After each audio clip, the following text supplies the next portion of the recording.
આજે આપણે વાત કરીશું ગીતાજીના પ્રથમ અધ્યાયના શ્લોક 2ની. આ શ્લોક આપણને શીખવાડે છે કે માણસ બહારથી ગમે તેટલો શક્તિશાળી દેખાતો હોય, પરંતુ જો અંદરથી તે નબળો હશે તો તેના જીવનમાં ગમે એવી પરિસ્થિતિ આવશે તો તે ગભરાઈ જાય છે. આજે આપણે ભગવદ્ ગીતાના પ્રથમ અધ્યાયના બીજા શ્લોકમાંથી એવી શીખ મેળવવાના છીએ કે જે આપણું જીવન જીવવાનો નજરિયો બદલી નાખશે. બીજા શ્લોકમાં સંજય ધૃતરાષ્ટ્રને કહી રહ્યા છે કે હે રાજન, જ્યારે રાજા દુર્યોધને પાંડવોની સુવ્યવસ્થિત સેનાને જોઈ ત્યારે તે ગભરાઈ ગયો અને તે ગુરુ દ્રોણાચાર્ય પાસે દોડી ગયો. તો કૌરવો પાસે 11 સેના હતી, જ્યારે પાંડવો પાસે માત્ર 7 જ સેના હતી. એટલે કે કૌરવોની સેના પાંડવોની સેના કરતાં ઘણી મોટી હતી. તેમની પાસે સાધનો પર વધારે હતા, છતાં પાંડવોની સેનાની શિસ્ત અને ગોઠવણ અને તેની વ્યૂહરચના જોઈને દુર્યોધન અંદરથી ગભરાઈ ગયો.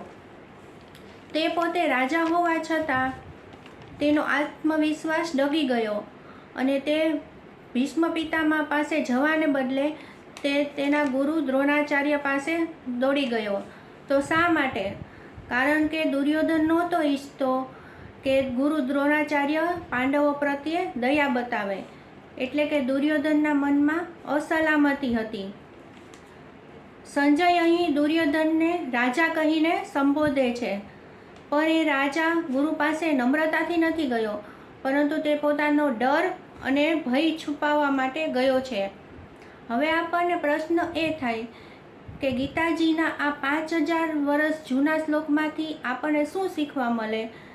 તો આમાંથી આપણા જીવન માટે 3 મોટિવેશનલ વાતો શીખવા મળે છે. તેમાં નંબર 1 છે કે ક્વોન્ટિટી કરતાં ક્વોલિટી મહત્ત્વની છે. તમારા વિરોધીઓ ભલે ગમે તેટલા શક્તિશાળી હોય, તમારી પાસે મુશ્કેલીઓ ભલે પહાડ જેટલી મોટી હોય, પરંતુ તમારી પાસે જો પાંડવો જેવી વ્યૂહરચના હશે તો તમે ગમે તેવા મોટા સંકટનો સામનો કરી શકશો. નંબર 2 છે કે સાધનો કરતાં સંકલ્પ મોટો હોવો જોઈએ. દુર્યોધન પાસે સેના મોટી હતી, પરંતુ તેનો સંકલ્પ ખોટો હતો, એટલે કે તે ગભરાઈ ગયો. તમારી પાસે પૈસા કે સપોર્ટ ઓછો હોય તો ચિંતા ન કરો, તમારા આત્મવિશ્વાસને મજબૂત બનાવો. ને નંબર 3 છે કે કન્ફ્યુઝનથી બચો. દુર્યોધન ડરના માર્યા ગુરુ પાસે દોડ્યો અને કન્ફ્યુઝ થઈ ગયો.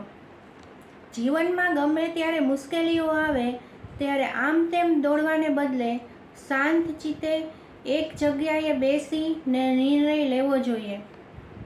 તો લાઈફની લડાઈમાં મેદાન મોટું હોવાથી કે ભીડ હોવાથી જીતી શકાતું નથી, પરંતુ જીતી શકાય છે અડગ આત્મવિશ્વાસથી. કૌરવો જેવી ભીડ બનવા કરતાં પાંડવો જેવા શિસ્તવાળા બનો. જો ગીતાજીનો આ વિડીયો તમને ગમ્યો હોય તો લાઈક કરજો અને કોમેન્ટમાં જય શ્રી કૃષ્ણ જરૂરથી લખશો. તો ફરીથી મળીએ ગીતાજીના બીજા શ્લોક સાથે. રાધે રાધે.